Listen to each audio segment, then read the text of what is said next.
Thank you, Mr. Speaker.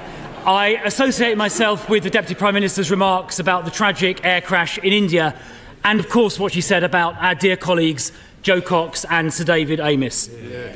I also join her in calling for de-escalation between Israel and Iran, while noting everything possible must be done to stop Iran getting a nuclear weapon. Yesterday, the Leader of the Opposition and I met with survivors and family members of the rape gang scandal. Fiona, Teresa, Lucia and Marlon. They told us how authorities deliberately covered up the systematic rape of young girls and some boys by gangs of predominantly Pakistani heritage men. They covered it up because they cared more about so-called community relations than about protecting vulnerable girls. That is disgusting.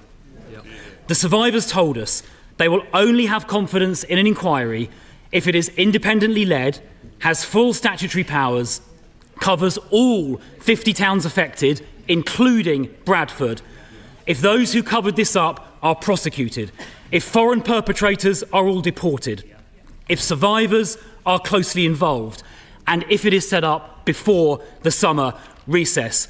Can the Deputy Prime Minister give the survivors and their families those assurances? Deputy Prime Minister. Well, Mr. Speaker, first of all, can I thank him for his tone and putting the survivors and victims at the heart of his question here today.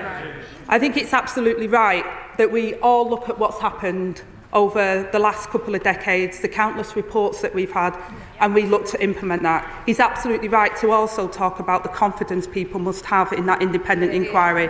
And the member, my friend, the Shadow Home Secretary, spoke about that earlier this week in regards to Baroness Casey's report. So we will take that forward at speed, Mr. Speaker. It will be independent, it will have statutory powers, and we will implement the J report, which was he will have known about as the Shadow Minister in charge. The Minister in charge at the time, and we'll get on with taking the action. I hope members of his party will take his tone in making sure the whole House put the victims first and we all work together to get to the bottom of it.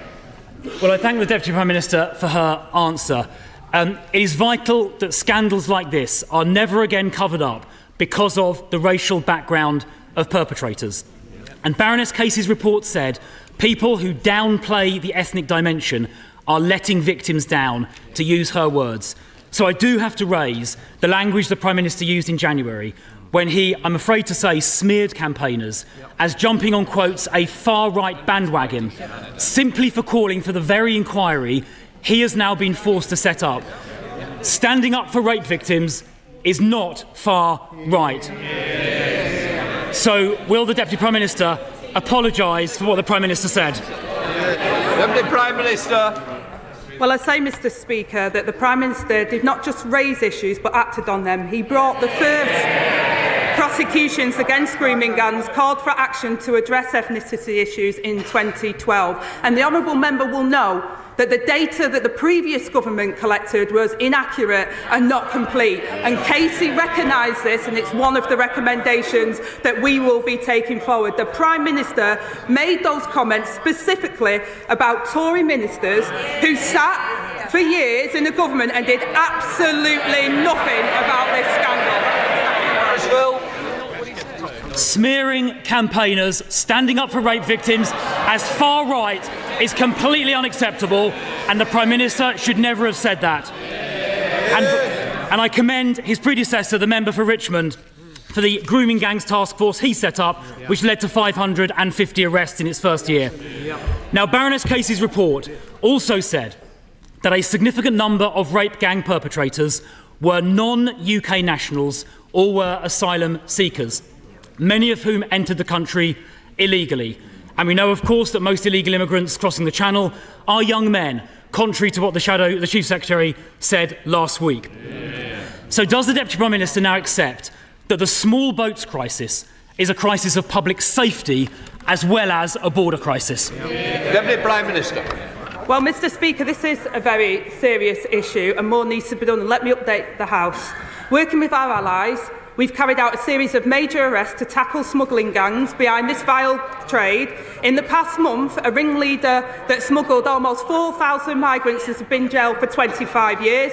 We could go further thanks to the law enforcement agreements we struck with Germany, Italy, Serbia and the Balkan states. In stark contrast to the honourable gentleman, he was the man at the heart of the Home Office when immigration soared.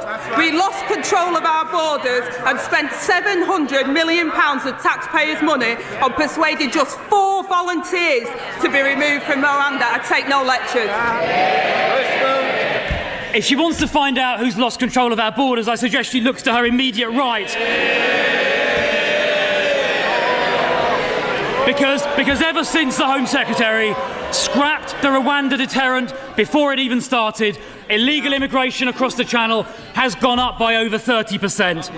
And so far this year, 2025 has been the worst year in history for illegal immigrants crossing the Channel. That is on her watch. That is down to her government. The Prime Minister is now planning crisis talks with President Macron, finally admitting, in his own words, that the situation is deteriorating. The government's laughable plan to smash the gangs lies in tatters. So will she now at last accept we need a removals deterrent so every single illegal immigrant arriving on these shores is immediately removed? Will she commit to that, yes or no? Prime Minister. Well, Mr Speaker, if they want to argue that 40,000 arrivals since July 24 are down to the scrapping of the Rwanda scheme, they need to explain why there were more than 43,000 arrivals in the same period starting in July 22 when the Rwanda agreement was in place. It's absolute rubbish, Mr Speaker. They lost control of our borders. We're getting control of our borders. He needs to apologise. Chris Philp. I don't see how she has the brass neck to claim she's got it under control. When the numbers crossing the Channel this year are the highest in history. She asked about the Rwanda deterrent. I'll repeat, she obviously wasn't listening to what I said earlier. The Rwanda scheme never started. And indeed, illegal immigrants in Calais said they were... Order! Order! Just do it. I want to hear the question, and I'm sure our constituents want to hear the question and the answer. Crystal. Thank you, Mr Speaker. The Rwanda scheme never started. Illegal immigrants in Calais were saying before the election how much they wanted the Prime Minister to get elected because he would help them get here. When Australia started a similar scheme about 10 years ago, it worked within a few months. Now, Mr Speaker, as a consequence of the government losing control, they are now accommodating growing numbers of illegal immigrants, many of whom cross the Channel, in asylum, hotels and flats. The Home Office's suppliers are now actively offering above-market deals to landlords to get hold of their properties to be used for illegal immigrants. In the meantime, hard-pressed young people here are unable to rent or buy. So why is this government prioritising housing for illegal immigrants above housing for our young people? So again, Mr Speaker, I gently say to the right honourable member opposite that under their watch, immigration increased fourfold until it reached almost 1 million in a single year.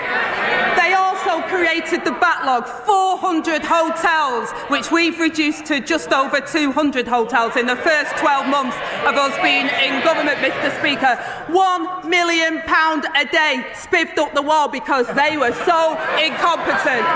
We're building the homes that they failed to deliver over 14 years of consecutive failure by their government.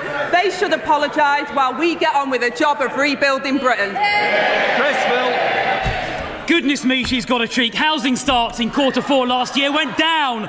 Her mission to rebuild Britain is not going very well. She talks about asylum hotels. She obviously hasn't looked at the most recent numbers. The number of people in asylum hotels was higher in March this year than it was at the time of the last election. And she gave no answer about the priority being given to illegal immigrants over people living here already.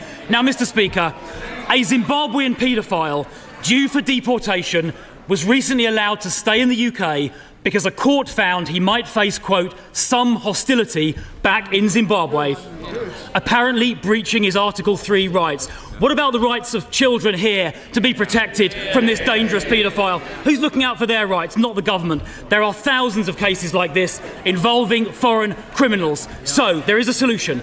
We need to scrap the Human Rights Act for immigration matters so this sovereign parliament decides on the law our courts apply.